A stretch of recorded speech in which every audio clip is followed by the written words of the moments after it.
This here's from a recent Piers Morgan panel. He's going to talk about, with his guests, what Americans think of Meghan and Harry. I haven't been in America in nearly 20 years, so I can't quite say from the perspective of living there. That's why I haven't talked about it too much on the channel, but I find it interesting. Anyway, let's jump right in. I think you share my view of these two. What's interesting is a lot of people in Britain ask me, I've just been in America for a month, for example, along both coasts. And they say, what do Americans think of them? I said, you know what? I think they find them really dull. And the only interesting thing they think about them is when they're trashing their family, and it's all good, juicy, salacious gossip, which is what we saw again with Harry this week. But it's been diminishing returns for a long time. And as somebody pointed out to me today, they supposedly left to have a happiness and a freedom. And yet all we keep hearing is how trapped they still feel and how obviously unhappy they must be to keep complaining.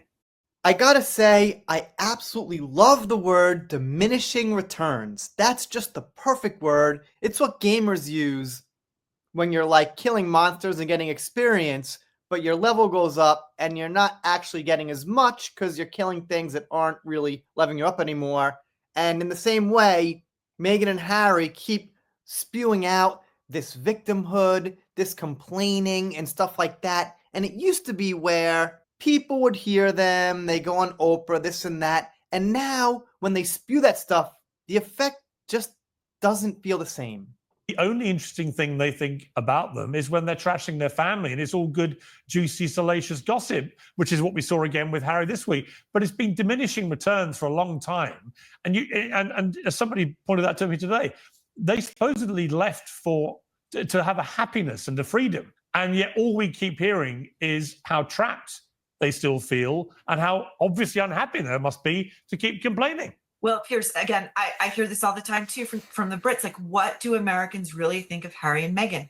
We despise them. We have had a conclave of sorts. We have come to a universal response. We are a single organism. We despise them. I loved how you described Harry and Meghan as sort of a splinter group of a royal camp in America. It made me think of, I think of them as sort of emotional terrorists. And I think of them, it's sort of like ISIS, being an outgrowth of Al-Qaeda, a splinter group. And that's what they're doing. And I listened very closely to that BBC interview, which was full of rage, grievance, a false claim, in my opinion, by Harry, that he wants resolution.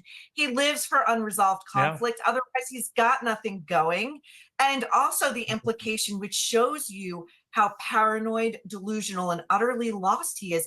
Piers, he walked right up to saying, the royal family wants me dead. All right. Yeah, I love the way she puts that, emotional terrorists. That's how it seems just in the culture recently, how things are.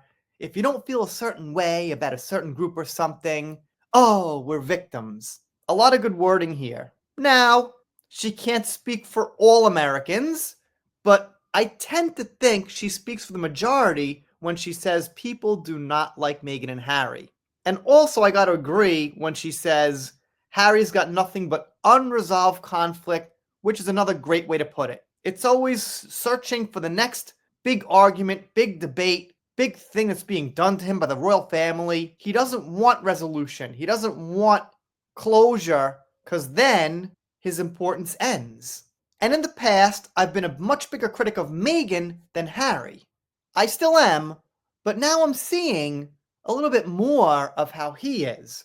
My only question is, how much influence is she having on things he does and says? Because this is not how Harry was before he met Meghan. Anyway, let me know what you think in the comments. If you're not subscribed here, consider it. I'm doing all things Johnny Depp, pop culture, Blake Lively, Meghan and Harry. If you don't subscribe, I'll be sad, but I'll get over it. See you next time.